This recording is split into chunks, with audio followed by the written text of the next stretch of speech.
I'm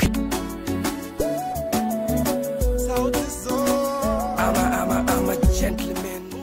Meet Francis Amisi, one part of the P-Unit trio, or as is popularly known, Introducing Frasha the gentleman, I'm a businessman. Frasha is part of a new crop of musicians eager to turn around the profession into a reliable business. Okay, the problem also with music is that we have high seasons and low seasons.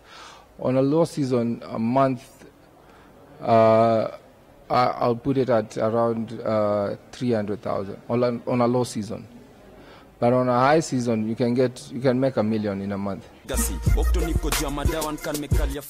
Previously, musicians made money from the sale of their music through various channels, including ringtones, CDs, and concerts. But this proved to be difficult due to the exploitation by promoters and various service providers. So my problem previously was that we used to sell a song through the telecoms. For example, if you sell 10 shillings on a download, they used to take 85% of the chunk of the money.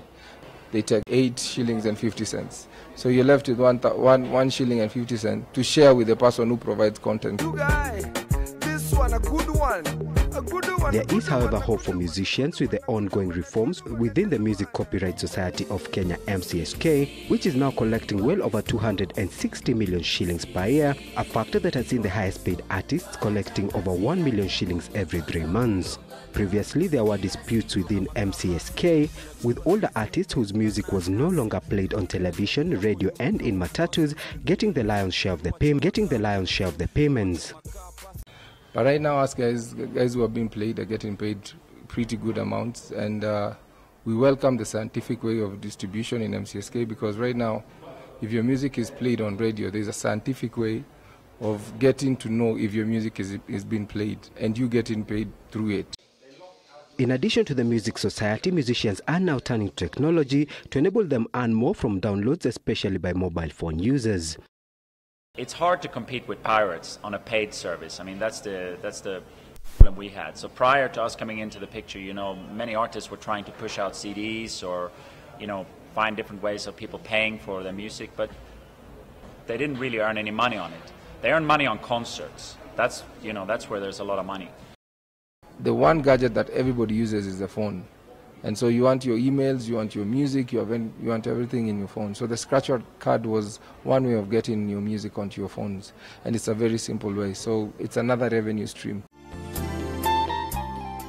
One such service is Mdundo, which provides users with a scratch card, enabling them to download original music. The scratch card is sponsored by corporates such as Samsung, and artists are paid depending on the number of downloads they attract.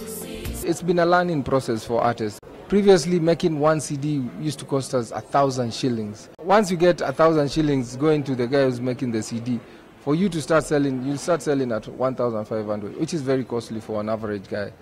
The industry currently employs well over 500,000 Kenyans as promoters, producers, artists, dancers, DJs, and distributors. Kete nimejituliza kwenye Citizen au sio na Idaiga on Citizen Business News. Keep it locked.